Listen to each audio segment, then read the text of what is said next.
Now I am pleased to introduce our first panel moderator, Nicholas Japaridze, Georgian-born architect.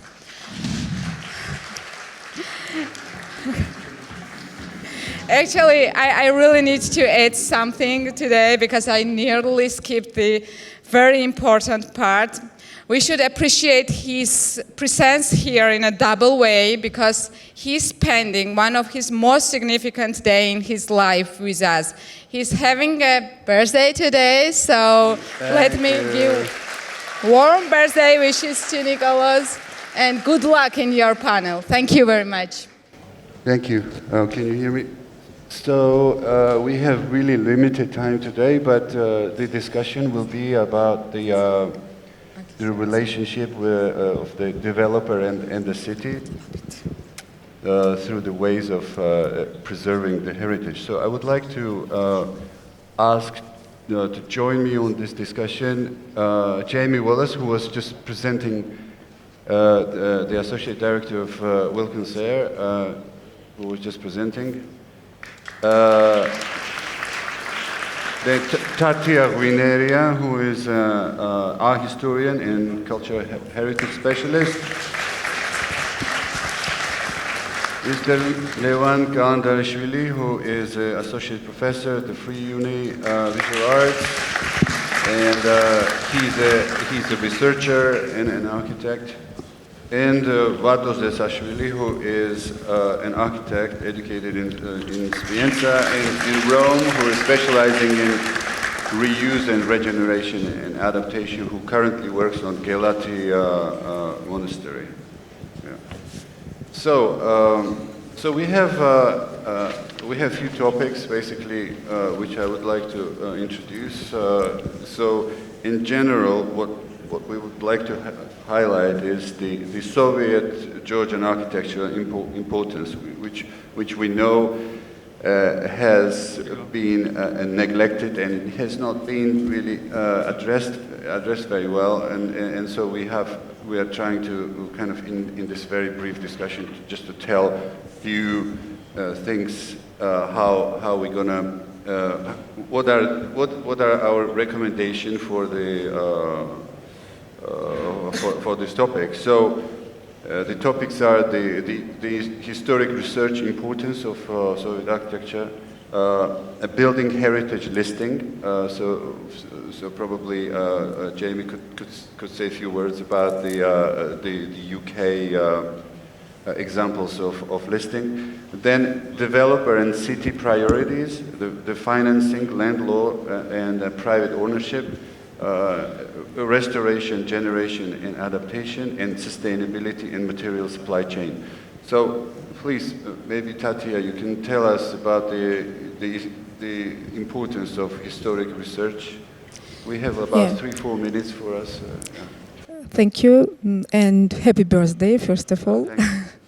I'm very honored to be here and take part in this very interesting talking because cultural heritage is for Georgia is very important, you know. What is heritage? It's non-renewable resource. Culture is not, heritage is not renewable resource, and for me, it's the roots on which stay the history of all countries and particularly in Georgia.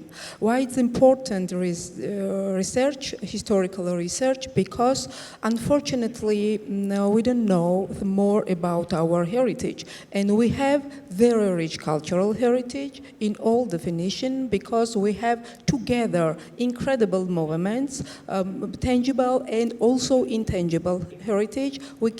We have landscapes also, amazing landscapes of Georgia, and for me, heritage is everything together. Because when you travel around the Georgia, in mountain, in valley, like this, you can find everything, and you can feel the richness of our heritage, and I think it's our root. Why it's important to research? Because unfortunately we don't know about our heritage also. We have for sure some heritage list listed in the monuments of cultural heritage, but we don't know some deeper about this, and I think completely we need to understand what is our culture and how the value it have. It's some small group researcher who understand the deeper these issues, but the main population don't understand, because I think for us heritage is like in a toast, just a toast. I like my country, this is my heritage, but when we working on it deeper in regarding on the building, on landscape, on like this, we don't know nothing. And it's very important to talk about it. Sometimes we need to scream about it, because to understand to the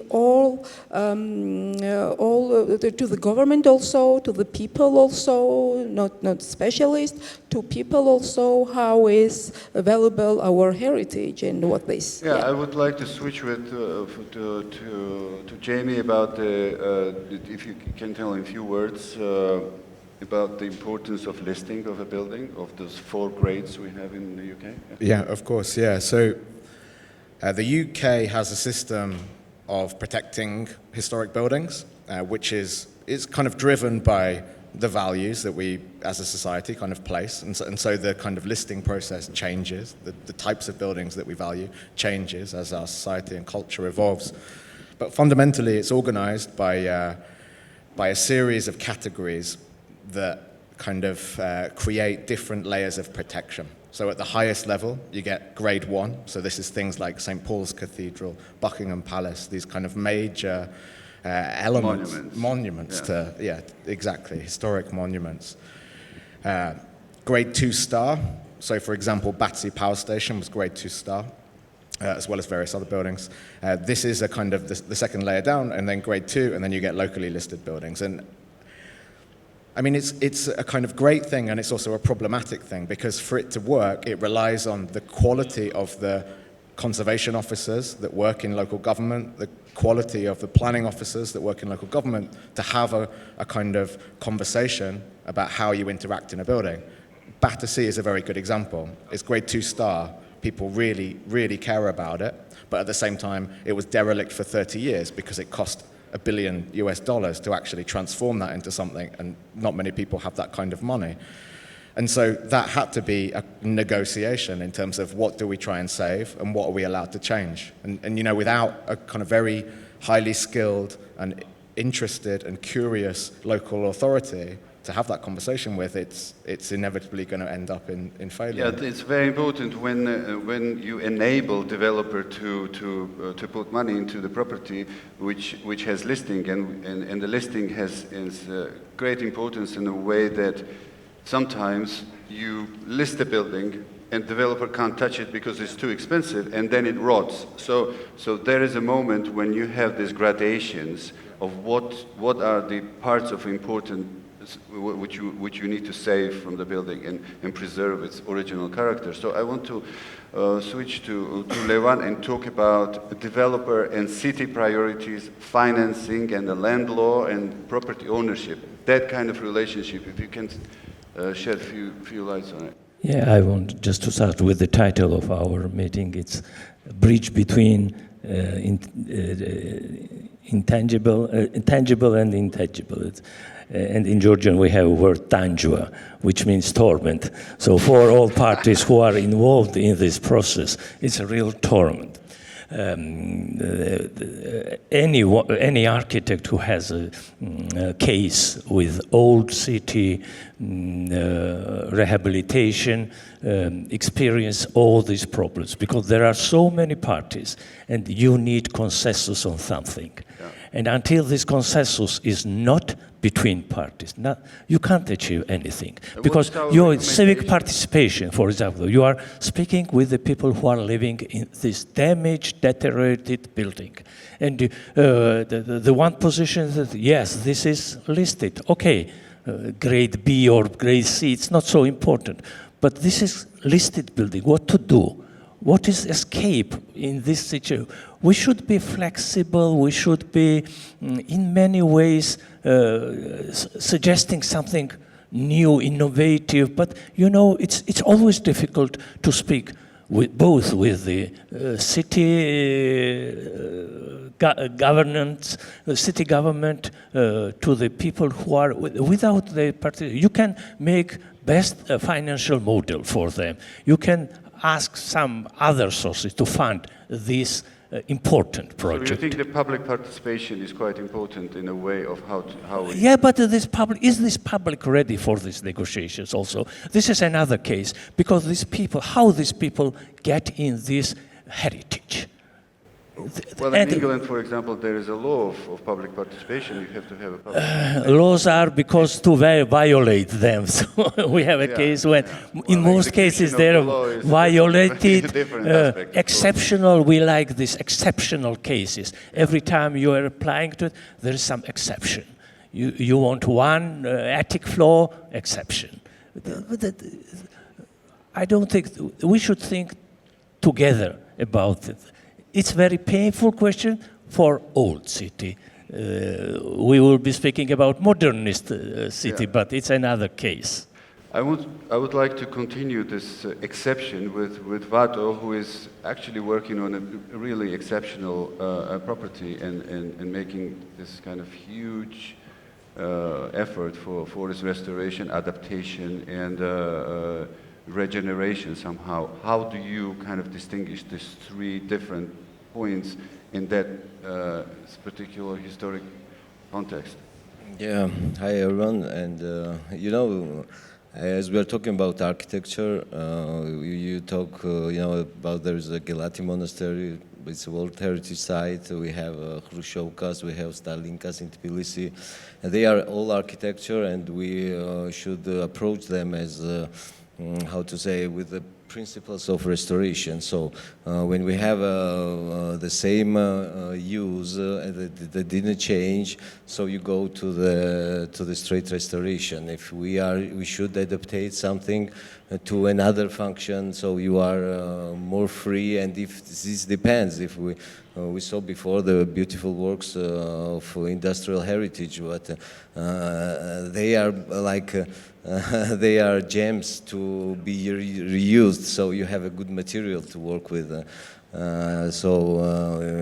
You know that, but all these kind of things, they share the same concepts of restoration. So because we should preserve something for the future, we should give the new life in some cases, and but the problem is when you are dealing with where you're dealing with developers. So because the modern society is like want to have a more profit possible. So in some cases it goes in conflict with principles of restoration. So that's a very thin line. For example, when you can. From your Italian experience, what would you say, like the cornerstone of that Italy is Where not is a the good ratio of relationship of Italy and Rome and the private ownership and the city? Italy and Rome, specifically where I was where I was living for a long time. It's not a good example because inside of the mura, it's fortification. You can build anything, and it cannot be higher than St. Peter's Dome. So it's not a written law, but it's like and. So there, to get the permit for the restoration work or for new building, it took like years.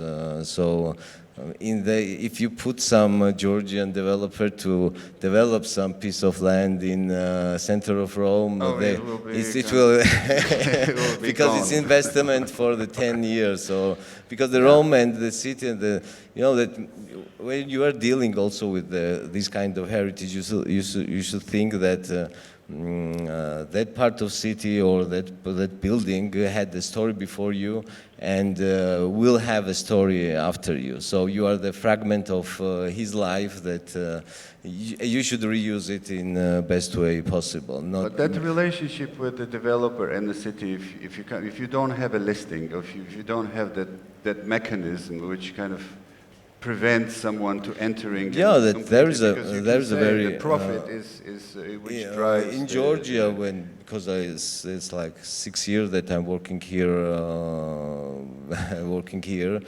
after moving from Rome, and it's like what I was note that the building techniques we used it for cultural heritage or for use. It's not adequate. You know that how to say. In some cases they prefer to demolish and rebuild the same as to make some consolidation works, because the consolidation works here, first you don't have a good engineer who can calculate you how you should consolidate, and then if you find someone, it will cost you like triple than make it the same in the next. So this is quite complex, and in archaeology, for example, there is some when you are getting some piece of archaeology which is interesting, and you didn't have enough money to maintain it, it's better to do not discover it. So sometimes we should we should think about the future, maybe touch it when we are more prepared, Well, it brings us to a next kind of difficult topic of insurance as well, but which is not part of the property business in Georgia yet. It is in parts, but like this relationship of insurance as well. But it's a next difficult subject. But about the materials which you said, which you could use, I want to bring maybe. Jamie, you could talk about a little bit about sustainability and material supply chain. For example, how you used it in Tbilisi power station. What are the kind of pinnacle of the sustainability in architecture today in the supply chain? Yeah, of course. But before, I just kind of talk a little bit about that, because it's a very interesting topic about how do you actually get it done, when with all the kind of pressures of contemporary economics and the way cities are made. But I mean, Tbilisi is an example, but it's of a very big scale, where that huge investment that a developer put into that project, it was in a way, I mean, they have turned a profit on it in the end, but actually it was kind of, it wasn't a sure thing. But what was a sure thing is that by creating this kind of incredible monument in the center of their development, the land values around it were raised enormously. So they made a huge amount of money from all of the residential and office space that they've built. And actually you see this, okay, yes, Tbilisi was listed, so they had to keep it. But you see this in contemporary Chinese cities a lot. And I've worked on some of these projects, particularly with 20th century heritage, where like industrial heritage, where actually they turn them into something, culture institutions, co-working spaces, but the intention is to attract people and raise land values, and then they make all the money by building a lot of residential around it. In some ways this is fair enough. This is the negotiation. We get to keep this amazing stuff, and in return they're allowed to do what they need to do. So I think there is a way to do it, but sorry. That's a very interesting way of finding the ways of leverage and levies. For like in the UK, you have this infrastructure levy, you have some other aspects how developer and the finance contributes to heritage. For example, there are in Batumi, we know that the whole city is developed, and there is no little levy which supports heritage. For example, if a developer builds something, there should be a token which kind of supports that heritage, and it evolves into a huge fund which can be really used to save our heritage. Actually, there could be a tax breaks or whatever. But Tatia, what do you think? Is it important to have that listing, and what what kind of grades should we have? Yeah, we have some clarify about it, about the law. We have our halo with this law about the cultural protection, cultural heritage. About the gradation, we have 3 types of gradation. The first of all, very high, it's protected under UNESCO. We have 3 monuments under protected UNESCO. One is Bagrati and Gelati. Unfortunately, 10 years ago, Gelati is included about from the methodology problem of the methodology. But we have still Ushguli, absolutely amazing settlement for the medieval period, and also we have Kutaisi included in this list, and we have a lot of regional monuments also. In Georgia, we have in general 11,840 buildings, we called cultural heritage building, and we have also some monuments. Unfortunately, or fortunately, we have a lot of cultural significance building, but this building not included in the list of cultural heritage. You know, this site where we are now, it's incredible example of late Soviet modernism, but not still have the status. And we will we are looking at this object also because in Tbilisi, 1783 building we have under protection of cultural heritage. And what you think, how many it goes to late Soviet modernism, 10 or 11? You know, but we have a lot, and we need to think about it because we need to regularly inventory to explore some more significant building, and after make some research and make some registration cards officially to get status.